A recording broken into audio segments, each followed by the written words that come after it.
Hey, hey, hey, see you in church. Hi, it's Manuel.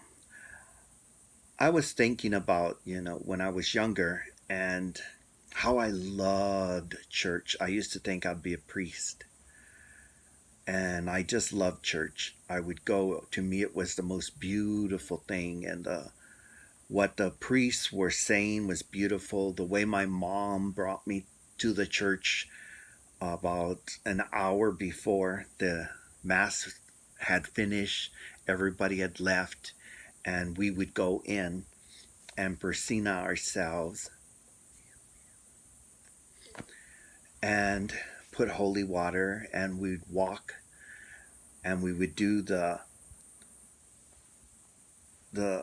little stations of little story about what the day of Jesus getting crucified. We'd go one, two, three, going all the way around, and it would end at the other end, and we would pray with the different saints, then go to the center and do some prayers, then go over to the side and do some more. And notice that at the time, whether Mary's wearing a white gown or wearing the red, I mean, not the red, the black.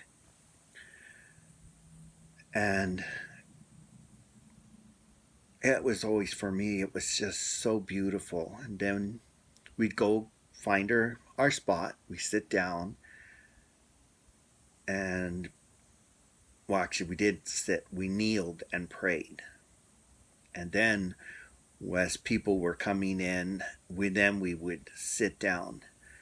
The mass would start with a beautiful song, go on with beautiful song, preach.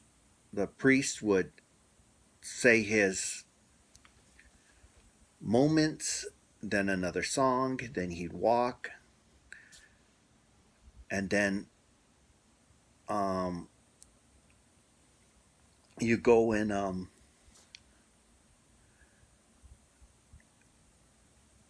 get the host. Then they would do at the end Zacatecas. And I told my mom, why do they play the song that they play in graduation, the last song? And she would say, it's not really that. It's what they're using, both of them, but it's not really meant for a church. And it's just that it's a happy song because we've talked to our Lord and we're thankful. So then I would say, okay. So then people would be hugging, and we would go um, downstairs and have either a bowl of menudo or a cookie or something. And then there's that group that I told earlier that the people would sit and talk. And I would notice that, and I would tell my mom, why is it that these people come all the way over here and they can't wait to come even down here? I could hear people behind having conversations. She says, well, some people just come to be seen. And I said, come to be seen? She goes, yeah, I got a new dress, I got a new story, whatever. And they come. And we talked, and she would tell us, oh, yeah, God is about love. Jesus is about love. All he is love. There is no hate. And she grilled that into me. So all the stories she talked about Jesus were all about love. Love, love, love, love, love. Then I start hearing the hate of Jesus. And I'm like, hate? And I go tell my mom. And she goes, oh, those people don't know the Lord. They're just evil. Don't listen to them. And then I hear the Pope throwing hate. And my mom said, don't listen. Those people are not close to Jesus. And I said, well, that's the Pope. But I listened to my mom. And I decided, because he was full of hate, why would I want to follow somebody that's full of hate and pretending that he's close to Jesus?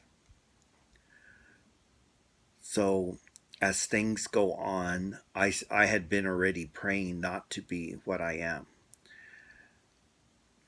Then, now that I'm older, I watch a movie and the movie says that part isn't originally part of the Bible, because he goes through and finds a really, really old Bible, one of the closest to the first, and that part's missing. He goes and finds one that's a little, the next one that they had, it was still as old, still missing, still missing, still missing.